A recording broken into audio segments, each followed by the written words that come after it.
Omule, ce n-astă lume, zi și noapte te trudești, cât mai multe averi și haine și pământ agonisești, cât mai multe averi și haine și pământ agonisești. Nu gândești că mâine poate Dumnezeu te va chema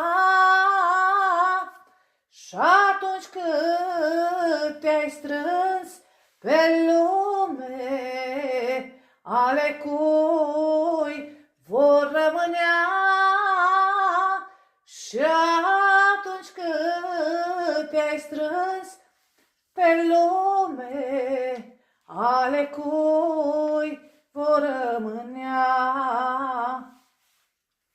cui va rămânea averea,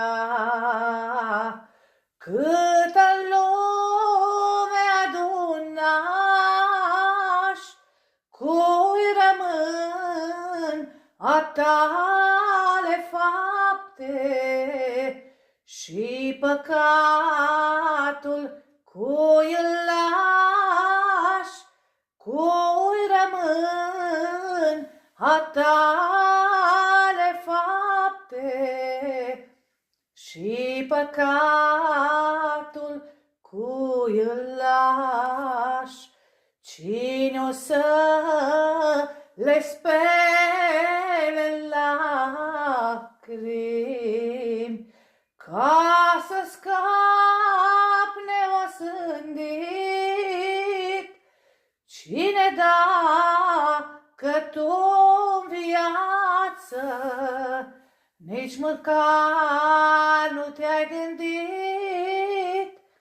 Cine dacă tu în viață nici măcar nu te-ai gândit?